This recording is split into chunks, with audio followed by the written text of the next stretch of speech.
In February of 1959, 9 experienced hikers entered the frozen wilderness of the northern Ural Mountains in the Soviet Union. They were young, disciplined, and highly trained. Each had survived extreme winter expeditions before. None of them were amateurs. But weeks later, search teams would uncover a scene so disturbing that the case would remain classified for decades. A tent cut open from the inside, footprints leading barefoot into sub-zero darkness, and bodies discovered under circumstances that still defy simple explanation. This is the true story of the Dyatlov Pass Incident. The expedition was led by 23-year-old Igor Dyatlov, an engineering student at the Ural Polytechnic Institute. He was known among his peers as calm, methodical, and highly capable in harsh environments. The rest of the group consisted of students and recent graduates, both men and women, all physically strong and experienced in winter survival. This journey was officially rated as a Grade 3 expedition, the most difficult classification at the time. Their goal was to reach Mount Otorden, a remote peak deep within the northern Urals. Successfully completing the trip would earn them formal recognition for surviving one of the most challenging routes in the Soviet Union. Before departing, the group kept detailed journals and took photographs documenting their journey. Their mood appeared optimistic. There was no indication of fear or concern.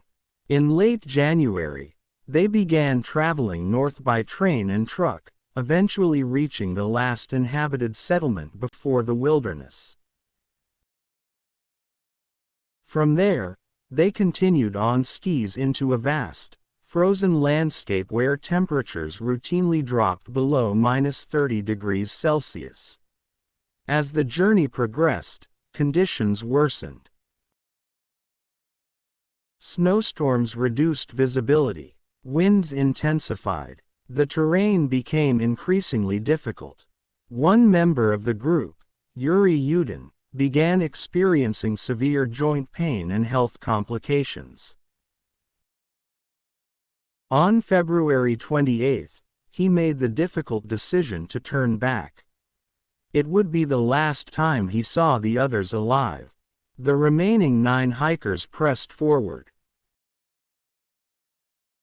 On February 1, they reached the slopes of a mountain known locally as Kholat Syakhl. The name roughly translates to Dead Mountain.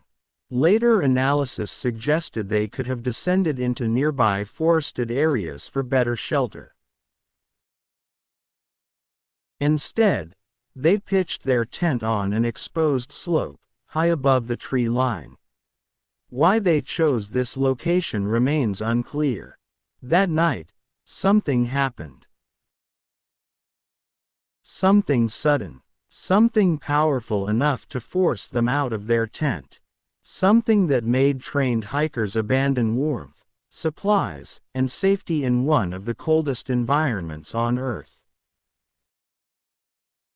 When the group failed to return on schedule, concern quickly turned to alarm. Search teams were dispatched, including volunteers, students, and eventually military personnel. After days of searching, rescuers discovered the campsite. The tent was partially buried in snow. Inside, they found boots, heavy coats, food, cameras, and personal belongings, nearly everything the hikers would need to survive a winter night. The most disturbing detail was the tent itself. It had been cut open from the inside. Nearby, investigators found a trail of footprints leading away from the tent and down the slope.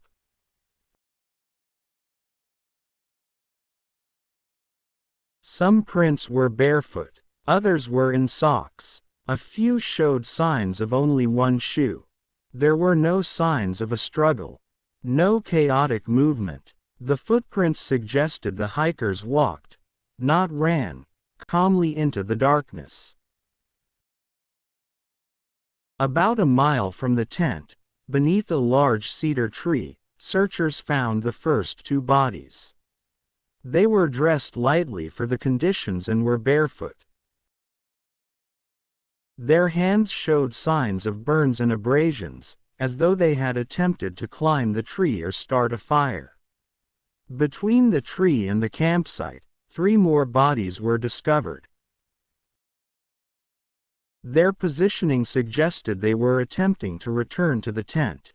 Medical examinations determined the cause of death for these 5 hikers was hypothermia. But the mystery was far from solved.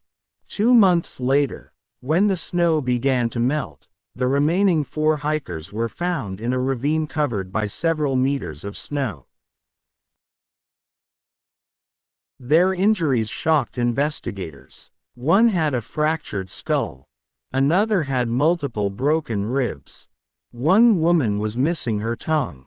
The injuries were internal, with little external damage. Medical examiners compared the force involved to that of a high-speed car crash. There were no signs of a physical fight. No evidence of other people at the scene. No clear explanation for how such injuries could have occurred in such a remote location. Adding to the confusion, some of the clothing showed unusual levels of radiation. At the time, this detail raised serious questions, especially given the secrecy of the Soviet state. The official investigation was quietly closed. The conclusion stated that the hikers died due to a compelling natural force. No further clarification was provided. For decades, the case remained hidden from the public. When information was finally released, speculation exploded. One of the earliest theories was an avalanche. According to this explanation, a sudden slide may have forced the hikers to flee the tent. However, critics point out that there was little evidence of avalanche debris. The footprints remained visible for weeks, and the tent was not heavily damaged. Another theory involves infrasound, low-frequency sound waves produced by strong winds interacting with the mountain's shape. These sounds are not consciously heard but may cause intense anxiety, disorientation, or panic. Supporters of this theory suggest the hikers fled the tent due to sudden psychological distress, only to succumb to the elements afterward. Others believe military testing may have played a role. Reports from the area described glowing orbs in the sky around the time of the incident. Combined with radiation traces, some suspect secret Soviet weapons experiments. No documents have ever confirmed this. More extreme theories include rare atmospheric phenomena or events still not fully understood.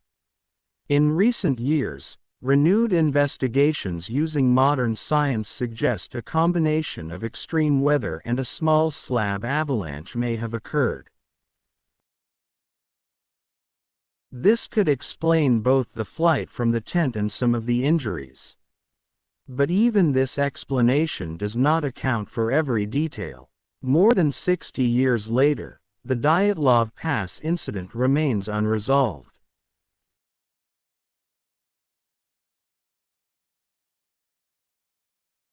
9 people entered the mountains. Only 1 returned. Their journals end mid-sentence. Their photographs capture moments just before everything changed. Sometimes, history does not give us answers. Only questions, and a reminder of how small we are. When nature decides not to explain itself.